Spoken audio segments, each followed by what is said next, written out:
Hello, I'm Kelda Yoon. Faculty at the University of Toronto who are participating in the pro-Palestinian encampment there are speaking out after receiving threats of termination last week. Those in the camp were served with a trespass notice, warning students could be suspended and participating faculty or staff could be fired.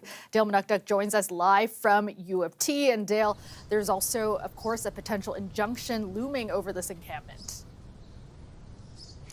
That's right, Kel. The student representatives from the encampment, along with their legal counsel, have been in a meeting with the school since 2 p.m. to decide on when the motion for the injunction will be heard. The school is proposing that it be heard in person at Ontario Superior Court along University Avenue. The injunction, if granted, would give police the authority to clear the encampment. But the faculty that were here today, they say they'll be alongside the students to try and prevent that from happening. University of Toronto faculty gathered outside the office of School President Merrick Gertler to deliver a message. We say to our administration, if you decide to move against the students, you'll have to go through us first.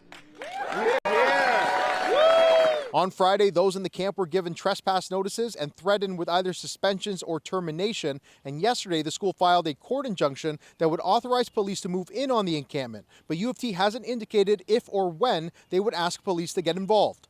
Many of us have made it clear we do not support this move.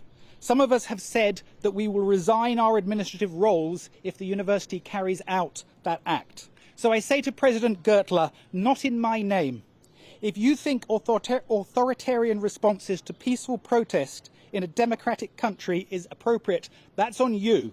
The school notes that those standing in solidarity with the protesters makes up a small fraction of the university's 16,000 faculty members and that there are differing opinions. Meanwhile, the school is forging ahead, seeking an interlocutory injunction from the court that could force the dismantlement of the encampment.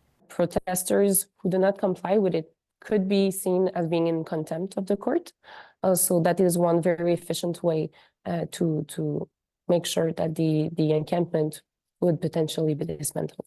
There will be arrests if you do not leave at this time. Police have moved in on other pro-Palestinian encampments at the University of Calgary and Alberta. If police action is required, the U of T encampment poses a unique challenge with its 6-foot-high fence and single entry point. You cannot create a crowd rush. You can't create an environment of people being trapped or police officers being trapped. It'd be my experience in that area. Through negotiations, you wouldn't see a complete force of police immediately showing up. There'd be a professional dialogue. I don't want to say negotiation, but professional dialogue likely occurring. This is what we're going to do. We're going to start taking down the fences to create an open space. Police action isn't the only way forward. Other schools filed for injunctions to move encampments to locations that don't impede access to buildings. And just this past weekend, McMaster University reached an agreement that would see the school disclose investments annually and allow students to present on divestment, among other commitments. The current offer from U of T rejects the demand from the encampment to cut ties with educational institutions. And when it comes to disclosure and divestment, the school's proposed committees and working groups where the university president will have the final say on recommendations. Here at the University of Toronto, we've been very clear from the beginning that we have actually seen this before, whereby in 2016, U of T President Merrick Gertler, the same president we have now, rejected an ad hoc committee's recommendation to divest from fossil fuels. So given the same president, given the same procedures, why are we expected to have a different outcome?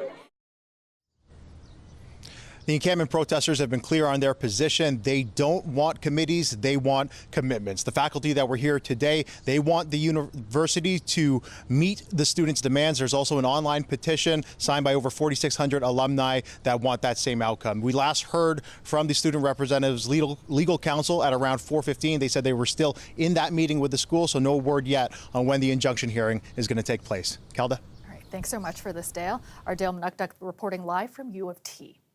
An OCAD student has filed a lawsuit against the university. The Jewish student says since the war in Gaza, she's faced increased anti-Semitism on campus that the school has failed to properly address. Well, now the U.S. legal team that's helping her says this may be heading toward a class action lawsuit against multiple universities. Chris Glover has more on the student's claim and the university's response.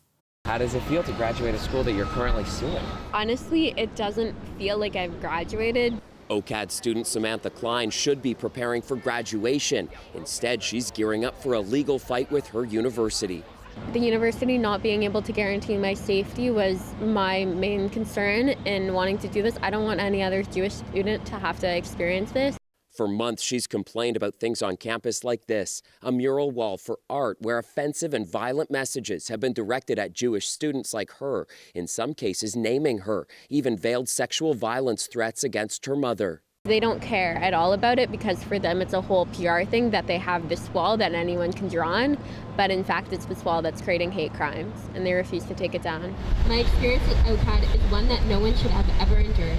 Surrounded by supporters, she announced a $1.3 million lawsuit against the university. Her claim is that it failed to support and protect Jewish students. Because imagine if it was the same thing being said against someone who was black, someone who is trans, someone who is a person of color. Like, there would be outrage. Last month, a Jewish student at Toronto Metropolitan University filed a similar suit seeking $1.3 million in damages. In a statement, TMU says it works hard to create a campus free of discrimination and harassment. Meanwhile, over at OCAD, the university wouldn't address Klein's specific lawsuit, but in a statement, wrote OCAD takes the safety and security of our students seriously. Discrimination in all forms, including anti-Semitism, is completely against the values of OCAD. Unlawful threats and harassment are not tolerated. Unlawful threats and harassment are not tolerated. What do you think of that statement from the university? I think that's just because you guys are here. Like, it's not true. Fellow OCAD student Karen Paer says Canadian institutions are failing Jewish students. I don't want that kind of life for my children who are growing up in Toronto, where I thought moving to Canada would be a safe space for them. And even like for my children in elementary school, they've been hated on for being Jewish, for being Israeli. So it's just not a very good environment to be in. A U.S. nonprofit Jewish organization is part of the legal team assisting Klein, and its senior counsel says it may soon file a class action lawsuit against a number of Canadian schools. We're speaking with students on a daily basis who are going through similar experiences as Samantha, and it really takes someone as courageous as Samantha to come forward to lead the charge. Having supportive people is helping me, and having allies from the non-Jewish community as well is very, very nice. Meantime, Klein says the police won't do anything about her case because the security cameras aren't positioned well. So she's hoping a civil suit will bring about the change she hopes to see on campuses everywhere. Chris Glover, CBC News, Toronto. A historic moment at Queen's Park today. An Indigenous language was spoken from the floor of the legislature. The first time ever a language other than English or French has been allowed in the province's legislative chamber. It also led to a commitment from the government. Queen's Park reporter Lorena Redicop takes us through the day.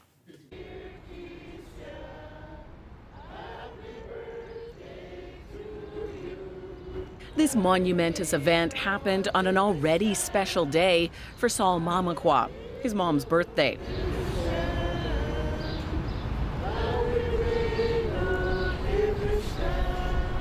Before going into the legislature, she was also serenaded in a language she understands, OG Cree.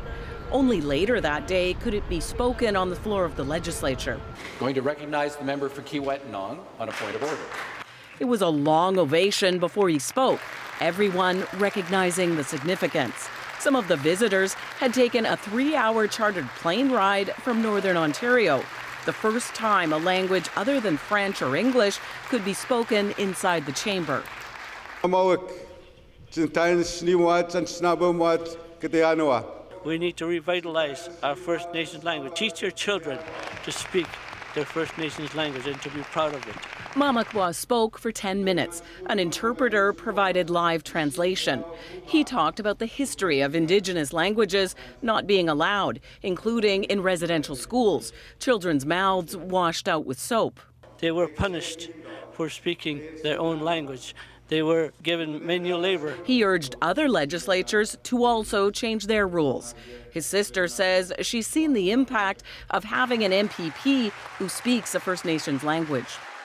People are more, they want to vote now because he's on the list. Yeah, but before it wasn't like that. But for Mamakwa himself, the issue is also deeply personal, based on what he recently heard from an elder. He told me from 6 years ago to now, the way you talk, I can tell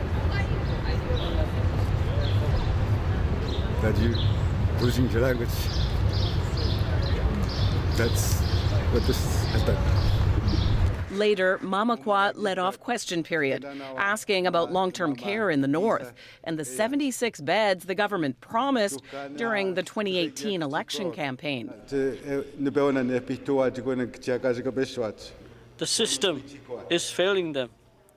It is not too late for this government to finally expand the long-term care facility that people across Kiwetinoong have been waiting for. Premier Doug Ford responded. And I committed that I'm going to build that long-term care home. I'm committing today in the public, we will be building those beds. We'll be building a home. Then a rare move. Two politicians, normally in opposition, embracing on the floor of the legislature. Afterwards, more emotional responses to this day. Inspire all of us to making sure that we speak our language in our homes, in our schools, in our communities. I was so proud of Saul. I was so proud to hear him speak his language in this place. Mamakwa wants to keep being able to ask questions in OG Cree, with the government promising to work to make it seamless. Lorenda Redekop, CBC News, Toronto. Mamakwa's speech in the legislature is inspiring young Indigenous people in the province. Sarah Law has more from Thunder Bay on his impact. This is a good day. No, it's a great day. Just because it's, I get to speak that and I get to speak my language back no matter when. Many First Nations people are at risk of losing their language, but some First Nations youth say they're encouraged by Mamakwa's words. Especially because it's like the language my father speaks, you know what I mean, like, and our family does. Like, to be able to just see that and see him be just unapologetically himself, and us not having to be like banned from doing it or whatever, you know what I mean? Because that's where those laws were made, and structures like that, and like colonial structures. So being able to see that, I'm glad that it feels like the world's finally changing. Looking forward, advocates say the changes at Queen's Park must be more than just symbolic. This moment can be its most meaningful moment if we then do that work once again to rally around it and honor it with substantive action. So it's not just this individual good thing, but actually a wider phenomenon. While today marks a significant step forward, it's also a reminder of the long road to reconciliation ahead. Sarah Law, CBC News, Thunder Bay. The Ford government's move to allow convenience stores to sell alcohol sooner than planned will cost the provincial treasury far more than the premier initially admitted. The province is giving big breweries and supermarket chains discounts, rebates, and payments that industry sources say add up to hundreds of millions of dollars. Our senior reporter at Queen's Park, Mike Crawley, has all the details. Mike? Yesterday, I obtained a confidential document, a confidential LCBO document. So take a look at this. It's the LCBO's own estimates of how much it expects it's going to lose as a result of the deal, because you're going to have thousands of more outlets competing against it, and they're going to be allowed to sell at prices that are lower than the LCBO. So I've pulled together a bullet point summary of the math here. So let's take a look at that now. And this is how the official figures add up. So if you take all of that from the LCBO, it's projecting anywhere from roughly $100 million a year to $150 million a year net loss out of these lower retail sales.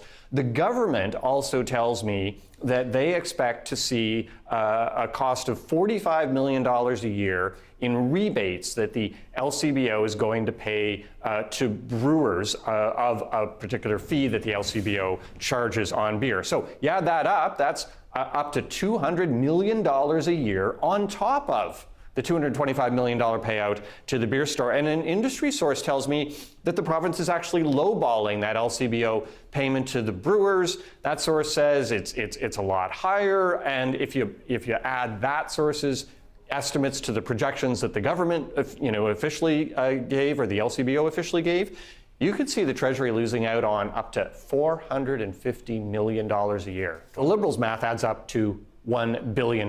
Here's Bonnie Crombie. It's a billion-dollar booze boondoggle. Doug Ford has shown time and time again that he's in office to cater to his wealthy, well-connected, insider friends at the expense of the people of Ontario. All right, so how do the Liberals get to that nice round billion-dollar figure? Let's take a look at their math. So you've got the $225 million payment to the beer store, that rebate of LCBO fees to the brewers, the Liberals are putting at $375 million. The discount off of the LCBO's retail price that is being passed on to grocers and the convenience stores, that's $74 million a year.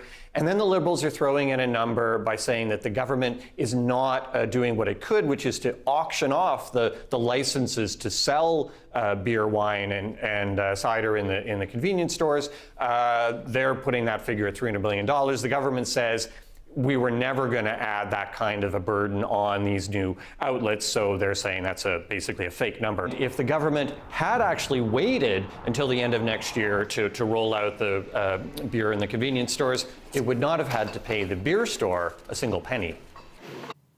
That's our Mike Crawley reporting.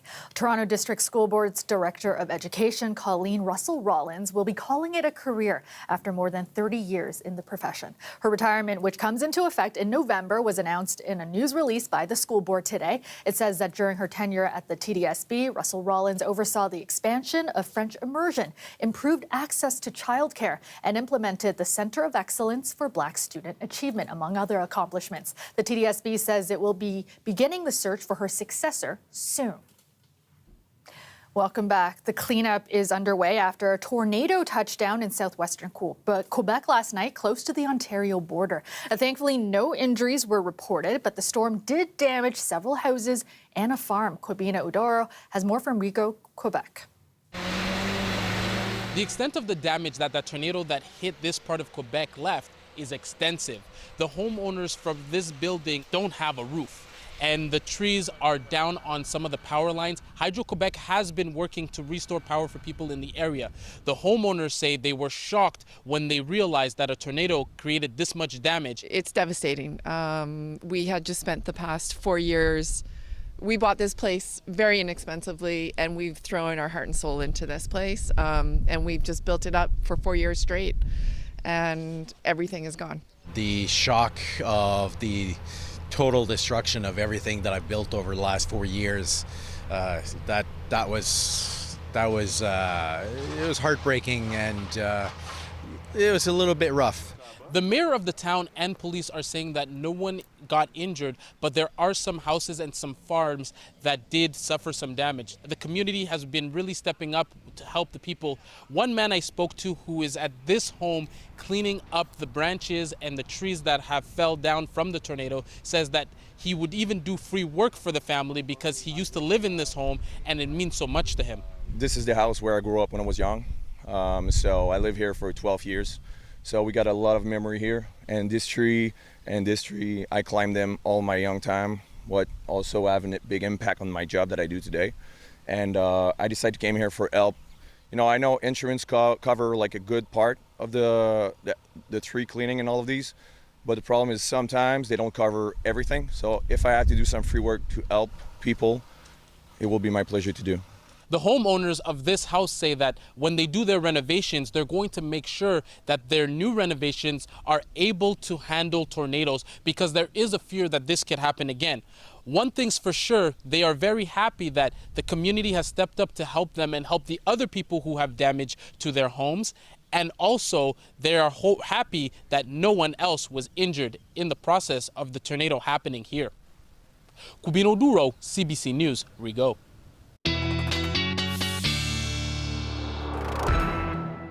Colette Kennedy joins us now with more on the forecast. And Colette, I don't know if you heard about an hour ago, at least here in the newsroom, we were all jolted by loud sounds of thunder. Yep. I wasn't sure what it was at first. We could hear it here in the Weather Center too, that boom of thunder. That's right. We've had these storm cells that have been moving through, and we're going to take a closer look at those. And by the way, that report we were just watching, that was a tornado-warned storm, so there was warning associated with it. And in terms of construction, you know, trying to build something that can withstand a tornado depends on the strength of it. Really difficult to do. We're a little more advanced when it comes to construction for hurricane safety, and even that can be so troublesome. All right, your weather headlines, here we go. Thunderstorms this evening, but they will actually and are winding down as we're losing some of the energy from the sun. We get into improving skies on Wednesday, and then by about Thursday, we'll begin a slow warm up in the temperatures. So tomorrow's still a little bit on the cool side, below seasonal with the daytime high,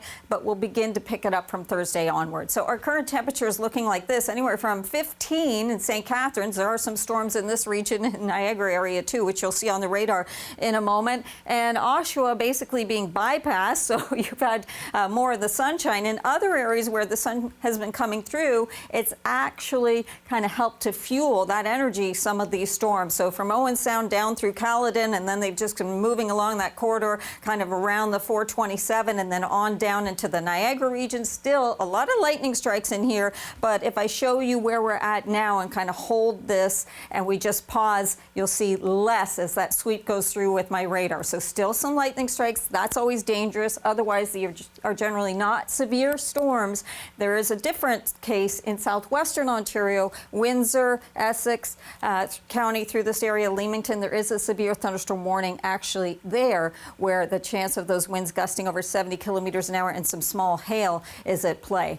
But high pressure is going to build in, and that's a big but, because it's really going to be changing things dramatically. So early tomorrow morning, there'll still likely be some cloud cover, especially kind of hugging close to the lakeshore into southwestern Ontario. As that ridge builds in, we'll get into more and more sunshine through the day. So improving conditions as those clouds will dissipate. And then things looking really good as we go into Thursday, even Friday. It's going to be hanging on for several days once we get into this newer pattern. Overnight tonight, checking out your temperatures, 10 to around 12 degrees. The overnight lows are pretty close to seasonal, and you don't tend to notice it as much if they're just a little bit on the cool side. It's a bigger difference when our daytime highs are on the cool side. A normal high for this time of year is about 22. Tomorrow, 18, maybe 19 degrees, 20 degrees on Thursday. Look at these sky conditions, 23 Friday, and into the weekend, some mid-20s, so even going a little above normal for us, Kelda. Not looking bad at all. Thanks so much, Colette. You're welcome. After weeks of testimony, closing arguments were heard at Donald Trump's hush money trial. It was the last opportunity for prosecutors and defense lawyers to sway jurors. They will decide whether to convict the former U.S. president on 34 criminal charges. Prosecutors have argued Trump falsified business records to cover up payments to bury damaging stories about his personal life. Chris Reyes reports from New York. Donald Trump arrived at the courthouse for the final stretch of his historic trial. Before going into the courtroom, Trump spoke to cameras. As he has done for the last 5 weeks, he railed against the case and proclaimed his innocence. There's nothing wrong. This is everybody saying it, except we have a judge who's corrupt. With closing arguments, lawyers on both sides get their final chance to address the jury. On social media, Trump called it unfair that the defense had to go first, how it's done in the state of New York. The defense never gets to go last. The defense does not have the burden of proof. Trump's lead attorney, Todd Blanche, spent almost 3 hours attacking the prosecution's case, focusing mostly on Michael Cohen's testimony that his former boss directed him to pay off the adult film star Stormy Daniels, concerned about the story getting out ahead of the 2016 presidential election, and that payment was later covered up in Trump's business records, the basis of the prosecution's case. Blanche called Cohen a liar repeatedly. Outside the courthouse, Trump's children gave their own defense of their father. He's an inspiration to me every single day, and he'll be vindicated. Also speaking outside the courthouse, a group in support of President Biden, led by the actor Robert De Niro, who is the narrator of Biden's most recent campaign video. I don't mean to scare you. No, wait, maybe I do mean to scare you. If Trump returns to the White House, you can kiss these freedoms goodbye. Prosecutor Josh Steinglass told the jury that this is a case about a conspiracy to kill damaging stories about Donald Trump ahead of the 2016 presidential election, including his alleged affair with Stormy Daniels, and then covering up the hush money payments to kill those stories for the purpose of hiding it from voters, something that he called overt election fraud. Now, after closing arguments, the jury will receive their instructions from the judge, and then they will get all the time they want to deliberate. And in order to convict or acquit, they'll have to come to a unanimous decision. If even one juror decides they can't make up their mind, it will be a hung jury. The entire nation holding their breath for that verdict. Chris Reyes, CBC News, New York. There are reports Israel has presented negotiators with a new proposal to get hostages freed in Gaza. This comes as the Hamas-run health ministry says at least 37 people were killed and dozens wounded in new Israeli airstrikes near Rafah. This as Israel is continuing its military investigation into widely condemned strikes in the area over the weekend. Sarah Coates has the latest. As international condemnation mounts over Sunday's strike on an area in Rafah which killed some 45 internally displaced Palestinians. The Israeli military has now released the initial findings of its probe into the incident. We heard from the IDF spokesperson Daniel Hagari. He says that the military fired two fairly small munitions at two senior Hamas operatives who were working in that area, claiming that these two bombs that were actually fired by the Israeli military were too small to start such a large blaze. But certainly this contradicts claims to what we are hearing on the ground from Palestinians and also videos that have been circulating. Our investigation seeks to determine what may have caused such a large fire to ignite. We are looking into all possibilities, including the option that weapons stored in a compound next to our target, which we did not know of, may have ignited as a result of the strike. This comes amid fresh reports that Israel has given key mediators, Egypt, Qatar, and the Americans, a fresh proposal, and that it may be willing to compromise on the number of live hostages to be released, and also on Hamas's demand for a period of sustained calm. So certainly this is something we will be watching over the next week or so amid reports that these hostage and ceasefire talks may once again resume. In Tel Aviv, Sarah Coates reporting for CBC News. 3 more countries have announced they are formally recognizing a Palestinian state. Ireland, Spain, and Norway made their decisions last week, which were finalized today. As Anna Cunningham reports, they are hoping this will put pressure on other European countries to follow suit.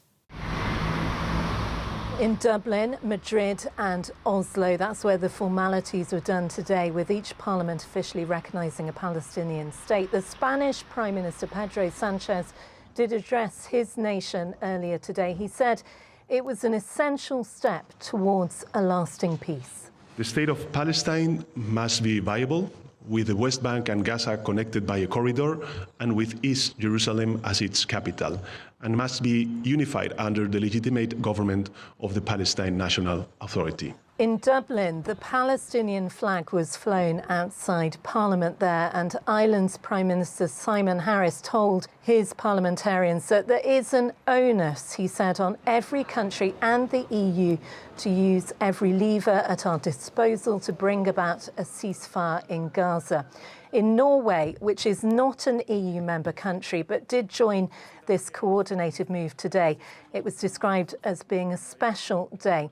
Now, the move has infuriated Israel. It sees it as a widening rift with the EU bloc. The Prime Minister Benjamin Netanyahu already describing this move as recognising terrorism, and he has recalled his ambassadors from the 3 nations involved. Certainly there are rumblings of a division within the EU's 27 member states. Some do already recognise Palestine, but they did that before they joined the EU. But if you take a look at the larger nations such as France and Germany, for now they've said it's not the right time. But interestingly, in the French Parliament earlier today, there was an opposition MP who raised a Palestinian flag, and that resulted in the session being suspended.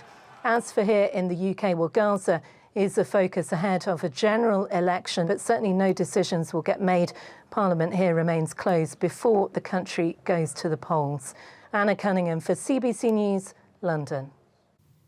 Some wine growers in Ontario are trying out new technology to combat an age-old enemy in the vineyard. Powdery mildew and fungus on the vine can be disastrous and destroy entire grape crops if not properly managed. The farmers usually rely on chemicals to control it, but as Anand Ram shows us, a winery in the Niagara region is testing out a new green solution. This harvester has been modified to take on one of winemaking's oldest enemies. It's using a combo of UV light, ozone, and hydrogen peroxide to attack fungus, yet safe enough for our camera to follow closely. So far, the results are unbelievably promising. We're able to ensure that the levels of powdery mildew, downy mildew, and black rot were kept in check. Fungal disease is typically controlled by toxic chemical sprays, so the fruit doesn't rot and become unusable. We're in the part of the season where these vines are about to bloom, and it's critical to deal with powdery mildew because if left untreated, a bad year in Ontario could see as many as 5,000 tons of grapes wasted. You multiply that across North America, across Europe, hundreds and hundreds of millions of bottles of wine never get made. It could also save farmers thousands of dollars spent on those conventional chemicals. Black rot, downy mildew, etc. But some experts say this solution can't tackle every threat. So what do you think about this approach? Ultraviolet and peroxide, they're very ineffective typically against these other fungal pathogens. And we have 4 or 5 of them that in great production in this part of the world. We're looking for some yellow stain. But the problem is growing. The effects of climate change are expanding the conditions that fungi love. And in 2017, we saw some more fires, more smoke, trapping the humidity on the ground. And that was one of the main reasons we had an outburst of powdery mildew. Back in Ontario, this system needs more testing, but the hope is to commercialize and share. I've got a lot of colleague grape growers around North America and wineries. We're inviting them to come out and see it. A chance to see the art and science of winemaking take a sustainable step forward. Anand Ram, CBC News, Lincoln, Ontario. Financially troubled seafood restaurant Red Lobster Canada is coming under the same bankruptcy protection as its counterpart in the United States. A lawyer for the Canadian arm of the company made the request in an Ontario court today. Red Lobster in the U.S. is under Chapter 11 bankruptcy protection. Executives there have told the courts the company intends to sell most or all of its assets. Red Lobster Canada has about 2,000 employees and operates 27 restaurants in Alberta, Saskatchewan, Manitoba, and Ontario. And as we head to break, here's a look at where the markets closed today. The TSX dropped 108 points. The Dow fell 217 points. And the dollar traded down to 73.32 cents U.S. We will be right back with another look at our top stories. A pitch competition hosted by TMU's Digital Media Zone is taking place today. Winning a prize of $15,000. Let's hear it for Jonah, founder of Wovio. The one-day event sees 10 Black-led startup founders pitch their businesses in front of over 200 attendees from the Black innovation community. Winners of the competition receive prize money totaling $50,000 to further invest in their businesses. A famous West End landmark is commemorating a milestone today. Famous People Players has now employed people with physical and intellectual disabilities for half a century. Like to have fun, fun, fun. I founded the company 50 years ago. This is our little birthday afternoon affair with the Governor General of Canada, and we want you to be wowed. It's a celebration. Canada's Governor General Mary Simon spoke during her visit to the theatre today. Famous People Players started in 1974 and has produced blacklight musicals for 50 years. The company has even traveled abroad to produce shows and was a regular feature on CBC's variety series, The Wolfman Jack Show, in the 1970s.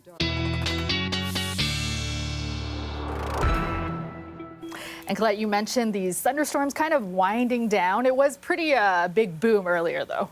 Yeah, definitely. I mean, they've packed a bit of a punch where they are, even if we're not talking about severe weather, although we have that in southwestern Ontario. We're going to get to that in just a moment, but I need to get to something else. You know, we talk about the early bird gets the worm. Sometimes the worm is brought to the bird by its mother. We do have some video that I want to show you for some robin's nest, and this was shared with us by Brian Parker from Georgian Bay. So we've got Mama, of course, sitting on top, being a good mama, sitting on top of the eggs, waiting for them to hatch. Then they hatch.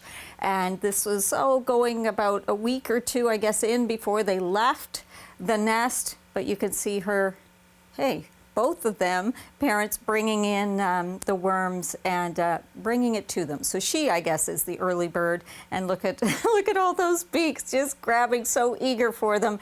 And eventually, yes, they did fly the coop and were on their way. Who doesn't love a robin? Yes, and some beautiful video there. I love to share that with you. So here we go. This is what we have with our current temperatures. Teens, Oshawa getting closer to where we should be for a daytime high, really, for Toronto, about 22, and we've just been a little shy of that. We will be again tomorrow. And then, of course, we've had this active weather. But these, as we're losing some of the energy, getting closer to sunset, we're not there yet. It's now setting about 10 to 9 at this point. But it is winding things down a little bit. So lighter showers across the city now. Still a lot of lightning strikes, obviously, here and into the Niagara region. Plus, we've got some of these that are coming from Guelph and kind of just towards western Hamilton through that region there. All of this a little less intense than that big boom of thunder that Kelda was talking about that rocked us right here in the broadcast center at CBC. The severe thunderstorm warning I mentioned earlier for southwestern Ontario, Windsor, Essex County, Leamington has been extended to Chatham, Kent. One of the problems posed here is some of these cells nearly stationary, so that can mean 50 millimeters or more of rainfall and can get into some flash flooding. That concern there, some small hail and wind gusts over 70 kilometers an hour. But as we go through the overnight, it winds down. Not only that, drying out, but we see the clouds receding as well. And so as we get into the day tomorrow, we'll get more and more sunshine, becoming eventually mostly sunny. 19 for the high in Toronto, 20 as we get towards Thursday. And then there we have it. It's after that that the temperature will not only get back to seasonal, but we'll actually find those readings going a little bit on the warm side of things as we head towards the weekend, Kelda. Loving those temperatures, and I love that video of the robins. Thanks for showing that. So cute. Thanks so much, Colette. That is our show for you tonight. There will be no late local newscast tonight because of NHL playoffs. We will see you back here tomorrow at 6. Have a great night, everyone.